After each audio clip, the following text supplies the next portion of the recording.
स्वागत है आपका अपना YouTube channel GK job exam में। तो चलिए शुरू करते हैं आज का सेशन को।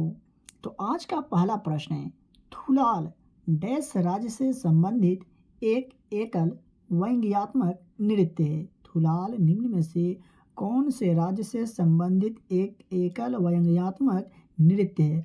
अगर आपको इस प्रश्न का आंसर पहले से याद हो तो कमेंट बॉक्स में अपना उत्तर ज़रूर बताइएगा। तो केरल राज्य से संबंधित है एक एकल व्यंग्यात्मक नृत्य। इसका राइट आंसर हो जाएगा ऑप्शन नंबर सी। चलिए देख लेते हैं केरल के बारे में। और बात करें केरल का, तो राजधानी कहाँ है? तिरुवनंतपुरम है केरल की राजधानी। और लोकसभा सीट की संख्या कितना है? तो 20 है। और वहीं बात करें राज्यसभा सीट की संख्या कितना है? तो 9। और प्रसिद्ध लोक नृत्य है कथकली। ये कथकली से संबंधित प्रश्न एग्जाम में काफ़ी बार पूछा जा चुका है कि कथकली कौन से राज्य का प्रसिद्ध लोक नृत्य है? तो केरल का। चलिए बढ़ते हैं दूसरे प्रश्न की ओर। और बात करें आज का 2 नंबर प्रश्न का, तो पैगंबर मोहम्मद ने डैश शताब्दी में इस्लाम धर्म की स्थापना की? पैगंबर मोहम्मद ने कौन से शताब्दी में इस्लाम धर्म की स्थापना किए थे? तो राइट आंसर हो जाएगा ऑप्शन नंबर बी, 7वीं शताब्दी में इस्लाम धर्म की स्थापना किसने किए थे? तो पैगंबर मोहम्मद ने। और पैगंबर मोहम्मद का जन्म 570 के आसपास अरब प्रायद्वीप पर स्थित मक्का शहर में हुआ था। तो ये भी आप याद रखते हुए चलिए चलिए देख लेते हैं दूसरे प्रश्न को। और बात करें आज का 3 नंबर प्रश्न का, तो घूमर किस राज्य का लोक नृत्य है? घूमर जो है निम्नलिखित में से कौन से राज्य का लोक नृत्य है? तो राजस्थान राज्य का लोक नृत्य है घूमर। तो इसका राइट आंसर क्या होगा? ऑप्शन नंबर सी इसका सही जवाब हो जाएगा। और बात करें राजस्थान की, तो राजस्थान की राजधानी कहाँ है? तो जयपुर है। और लोकसभा सीट वहाँ कितना है? तो 20। और वहीं बात करें राज्यसभा सीट का, तो कितना है? 10।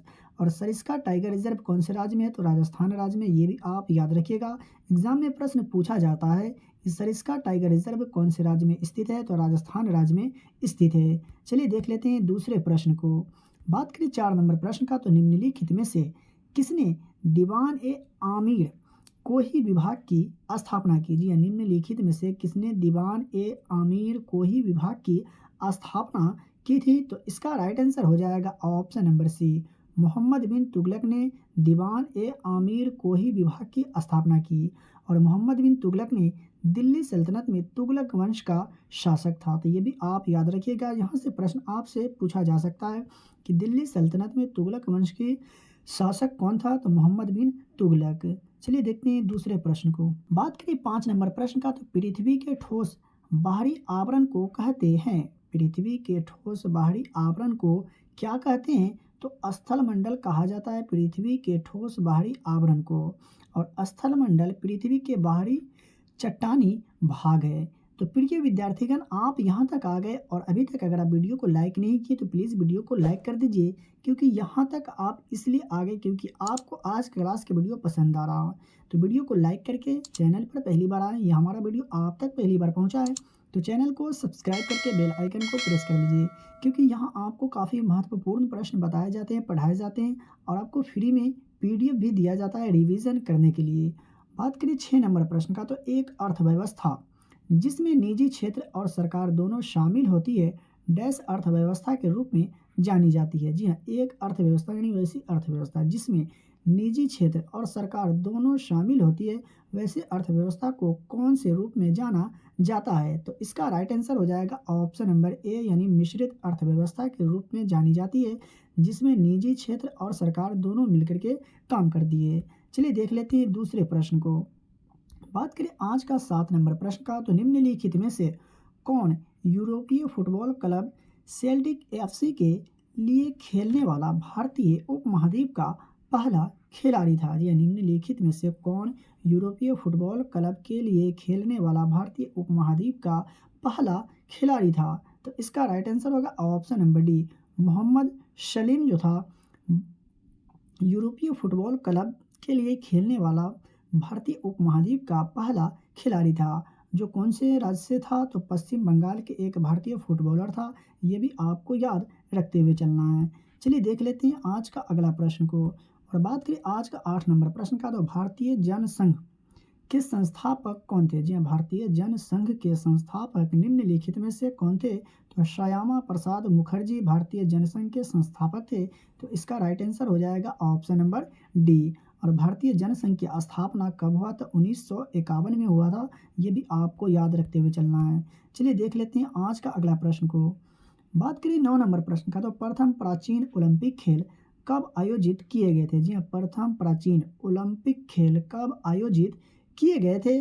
73 ईसा पूर्व में प्रथम प्राचीन ओलंपिक खेल आयोजित किए गए थे। तो इसका सही उत्तर हो जाएगा ऑप्शन नंबर सी। और वहीं बात करें आज का 10 नंबर प्रश्न का, तो निम्नलिखित में से कौन सा स्थान गंगा नदी के तट पर स्थित नहीं है? जी हाँ, निम्नलिखित में से वह कौन सा स्थान है जो गंगा नदी के तट पर स्थित नहीं है? ये आपको पहचान करके बताना है।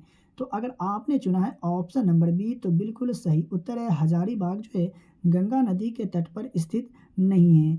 और वहीं बात करें गंगा नदी की बारे में, तो गंगा एशिया की एक सीमा पार नदी है जो भारत और बांग्लादेश से होकर बहती है। तो ये आप याद रखिएगा। और कुल लंबाई कितनी है गंगा नदी की? तो 2525। और इसका स्रोत क्या है? तो गंगोत्री और हिमनद और मुहाना गंगा डेल्टा। तो ये आप नोट करते हुए चले, नहीं तो आप फ्री में पीडीएफ प्राप्त करके आपको सभी पॉइंट जो है पीडीएफ में मेंशन किया हुआ रहता है। तो आप पीडीएफ लेना बिल्कुल भी नहीं भूलें। चलिए देख लेते हैं दूसरे प्रश्न को। निम्नलिखित में से किसने 712 ईस्वी में भारत पर आक्रमण किया था? जी हाँ, निम्नलिखित में से किसने 712 ईस्वी में भारत पर आक्रमण किया था? तो इसका राइट आंसर होगा ऑप्शन नंबर डी। मोहम्मद बिन कासिम ने 712 ईस्वी में भारत पर आक्रमण किया था। और बात कर ले आज का 12 नंबर प्रश्न का, तो किस लोकसभा का कार्यकाल लगभग 6 वर्ष का था? जी हाँ, किस लोकसभा का कार्यकाल लगभग 6 वर्ष का था, ये आपको बताना है। तो इसका सही उत्तर हो जाएगा ऑप्शन नंबर ए। 5वीं लोकसभा के कार्यकाल लगभग 6 वर्ष का था। और 5 वर्ष 10 महीने और 6 दिनों की अवधि की स्थिति में रहने के बाद सदन को भंग कर दिया गया था। किसे? 5वीं लोकसभा को। तो ये आप याद रखिएगा। मैं आशा करता हूँ कि आपको समझ में आ गया होगा। चलिए देख लेते हैं दूसरे प्रश्न को। बात करें आज का 13 नंबर प्रश्न का, तो उत्तरी भारत में मंदिर वास्तुकला की लोकप्रिय शैली को डैश कहा जाता है? जी हाँ, उत्तरी भारत में मंदिर वास्तुकला को लोकप्रिय शैली को क्या कहा जाता है? तो राइट आंसर हो जाएगा ऑप्शन नंबर बी। नागर कहा जाता है उत्तरी भारत में मंदिर वास्तुकला की लोकप्रिय शैली को। चलिए देख लेते हैं दूसरे प्रश्न को। बात करें 14 नंबर प्रश्न का, तो फॉरवर्ड ब्लॉक की स्थापना किसने की? जी हाँ, फॉरवर्ड ब्लॉक की स्थापना निम्नलिखित में से किसने किए थे? तो सुभाष चंद्र बोस ने फॉरवर्ड ब्लॉक की स्थापना किए थे। तो इसका सही उत्तर क्या होगा? Option number A. और कब? तो 1939 में फॉरवर्ड ब्लॉक की स्थापना किए थे। कौन? सुभाष चंद्र बोस ने। चलिए देखते हैं दूसरे प्रश्न को। बात कर ले आज का 15 नंबर प्रश्न का, तो आकाशगंगा का आकार, द मिल्की वे का जो आकार है निम्न में से कौन से आकार का है? तो इसका सही उत्तर हो जाएगा ऑप्शन नंबर सी। सर्पिला आकार का है आकाशगंगा का आकार। और हमारा सूर्य एक तारा है और इसके आसपास के सभी ग्रह आकाशगंगा के एक भाग के रूप में जाने जाते हैं, जिसे दुग्ध मेखला आकाशगंगा के नाम से जाना जाता है। चलिए देख लेते हैं दूसरे प्रश्न को। और बात कर ले आज का 16 नंबर प्रश्न का, तो गौतम बुद्ध की माता का क्या नाम था? गौतम बुद्ध की माता का क्या नाम था? तो ऑप्शन नंबर ए इसका राइट आंसर हो जाएगा। महामाया गौतम बुद्ध की माता का नाम था। और गौतम बुद्ध का जन्म लुम्बिनी में शाक्य क्षत्रिय कुल में हुआ था। ये भी आप याद रखिएगा, यहाँ से प्रश्न एग्जाम में पूछा जाता है। चलिए देख लेते हैं आज का दूसरा प्रश्न को। और बात कर ले आज का 17 नंबर प्रश्न का, तो डैश की शुरुआत में कृषि का इतिहास विकसित हुआ? जी हाँ, डैश की शुरुआत में कृषि का इतिहास विकसित हुआ कौन से काल की शुरुआत में? तो इसका राइट आंसर हो जाएगा ऑप्शन नंबर ए। नवपाषाण काल की शुरुआत में कृषि का इतिहास विकसित हुआ। चलिए देख लेते हैं दूसरे प्रश्न को। और बात कर ले आज का 18 नंबर प्रश्न का, तो भारत और पाकिस्तान के बीच शिमला समझौता किस वर्ष किया गया? जी हाँ, भारत और पाकिस्तान के बीच शिमला समझौता किस वर्ष में किया गया?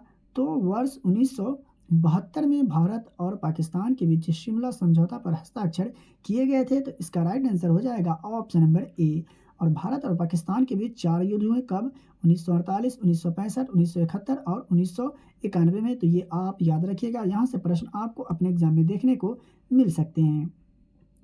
बात करें 19 नंबर प्रश्न का, तो भारत में ऊर्जा का मुख्य स्रोत क्या है? जी हाँ, भारत में ऊर्जा का मुख्य स्रोत जो है निम्नलिखित में से क्या है? तो कोयला। जी हाँ, कोयला जो है भारत में ऊर्जा का मुख्य स्रोत है ऑप्शन के अकॉर्डिंग। तो इसका राइट आंसर हो जाएगा ऑप्शन नंबर ए। और कोयले कितने प्रकार का होता है? 4 प्रकार का, एंथ्रासाइट, पीट, बिटुमिन्स और लिग्नाइट। तो ये भी आप नोट करते हुए चले, याद रखें। चलिए देख लेते हैं आज का दूसरा प्रश्न को। बात करें 20 नंबर प्रश्न का, तो निम्न में से कौन सी एक दुर्लभ मुद्रा है? जी हाँ, निम्न में से कौन सी एक दुर्लभ मुद्रा है? तो इसका राइट आंसर होगा ऑप्शन नंबर डी। वह मुद्रा जो दुनिया भर में व्यापक रूप से स्वीकार की जाती है वो एक दुर्लभ मुद्रा कहलाती है। तो इसका राइट आंसर हो जाएगा ऑप्शन नंबर डी। चलिए देखते हैं दूसरे प्रश्न को।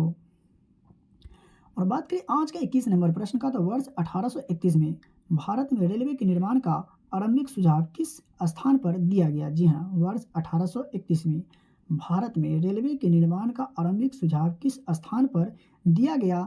तो मद्रास में यह सुझाव जो है दिया गया वर्ष 1831 में भारत में रेलवे के निर्माण का आरंभिक सुझाव। तो इसका सही उत्तर हो जाएगा ऑप्शन नंबर सी।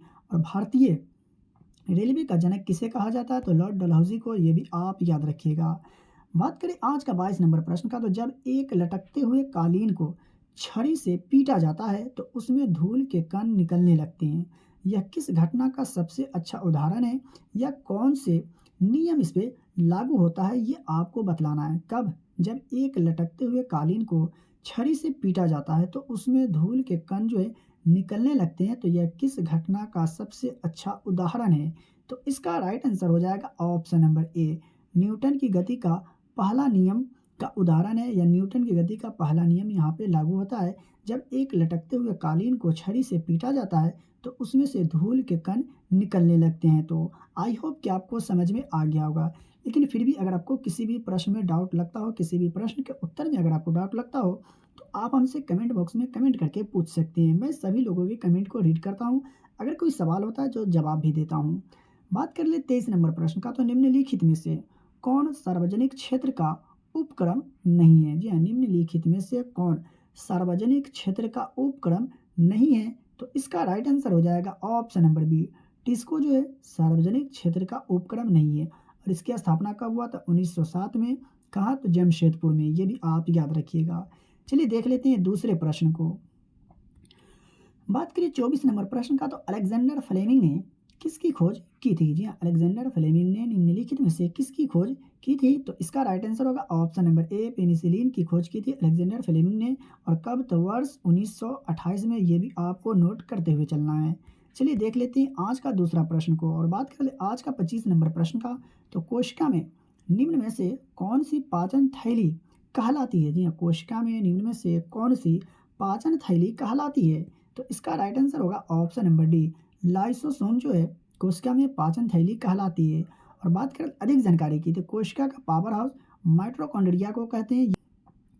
तो यहाँ से एग्जाम में प्रश्न पूछे जाते हैं, कोशिका का पावर हाउस किसे कहा जाता है? तो माइटोकॉन्ड्रिया को कहा जाता है। चलिए देख लेते हैं आज का दूसरा प्रश्न को। बात कर ले आज का 26 नंबर प्रश्न का, तो आतिशबाजी में देखा जाने वाला हरा रंग डैश की उपस्थिति के कारण होता है? जी हाँ, आतिशबाजी में देखा जाने वाला हरा रंग जो होता है किसकी उपस्थिति के कारण होता है? तो इसका सही उत्तर हो जाएगा ऑप्शन नंबर बी। बेरियम के कारण हरा देखा जाता है आतिशबाजी में। और परमाणु संख्या बेरियम की कितना होता है? तो 56 होता है। चलिए देख लेते हैं आज का दूसरा प्रश्न को। बात करें 27 नंबर प्रश्न का, तो कूलम प्रति सेकंड डैश के बराबर है? जी हाँ, कूलम प्रति सेकंड जो है निम्नलिखित में से किसके बराबर है? तो एम्पियर के बराबर होता है कूलम प्रति सेकंड। तो इसका सही उत्तर क्या होगा? Option number C. और वहीं बात कर ले आज का 28 नंबर प्रश्न का, तो निम्नलिखित में से किसे क्षारीय मृदा धातु के रूप में जाना जाता है? जी हाँ, निम्नलिखित में से किसे क्षारीय मृदा धातु के रूप में जाना जाता है? तो मैग्नीशियम को। जी हाँ, मैग्नीशियम को क्षारीय मृदा धातु के रूप में जाना जाता है। तो सही उत्तर क्या होगा? Option number C. और इसकी परमाणु संख्या कितना होता है? तो 12। किसे? मैग्नीशियम की परमाणु संख्या कितना होता है? 12। और इसका सिंबल क्या होता है? तो Mg इसका सिंबल होता है। तो ये आप नोट करते हुए चलिए। चलिए देख लेते हैं आज का 29 नंबर प्रश्न को। तो आज का 29 नंबर प्रश्न है, ग्रेट बियर डैश का नाम है? जी हाँ, ग्रेट बियर जो है निम्नलिखित में से किसका नाम है? सही उत्तर होगा ऑप्शन नंबर सी, तारामंडल का नाम है ग्रेट बियर। और 7 सबसे चमकीले तारों से बना है कौन? तारामंडल। ये भी आप याद रखिएगा, एग्ज़ाम में यहाँ से प्रश्न पूछा जा सकता है कि 7 सबसे चमकीले तारों से बना ग्रेट बियर को कौन से नाम से जाना जाता है? तो तारामंडल के नाम से जाना जाता है। या 7 सबसे चमकीले तारों से बना तारामंडल को किस नाम से जाना जाता है? तो ग्रेट बियर के नाम से भी जाना जाता है। ये आप नोट करते हुए चलिए। चलिए देख लेते हैं आज का 30 नंबर प्रश्न को। और बात करें आज का 30 नंबर प्रश्न का, तो गुरुत्वाकर्षण का सार्वभौमिक नियम किसके द्वारा प्रतिपादित किया गया था? जी हाँ, गुरुत्वाकर्षण का सार्वभौमिक नियम किसके द्वारा प्रतिपादित किया गया था? तो इसका राइट आंसर होगा ऑप्शन नंबर ए, न्यूटन के द्वारा प्रतिपादित किया गया था गुरुत्वाकर्षण का सार्वभौमिक नियम। और भौतिक विज्ञान का जनक किसे कहा जाता है? तो आइजैक न्यूटन को कहा जाता है। ये भी आपको याद होनी चाहिए, याद नहीं है तो आप याद रखिए। तो प्रिय विद्यार्थीगण, आज का क्लास का वीडियो आपको कैसा लगा कमेंट करके प्लीज़ ज़रूर बताइएगा। और अभी तक अगर आप वीडियो को लाइक नहीं किए तो प्लीज़ वीडियो को लाइक करके, चैनल पर पहली बार आए या हमारा वीडियो आप तक पहली बार पहुंचा है तो चैनल को सब्सक्राइब करके बेल आइकन को प्रेस कर दीजिए। और इस वीडियो को ज़्यादा से ज़्यादा अपने दोस्तों और रिलेटिव में शेयर जरूर करें। तो इसका पीडीएफ अगर प्राप्त करना चाहते हैं तो वीडियो के डिस्क्रिप्शन में दिए गए टेलीग्राम चैनल लिंक को ज्वाइन करें और डेली के वीडियो का फ्री में पीडीएफ प्राप्त करें। तो चलिए मिलते हैं फिर से एक नई वीडियो में।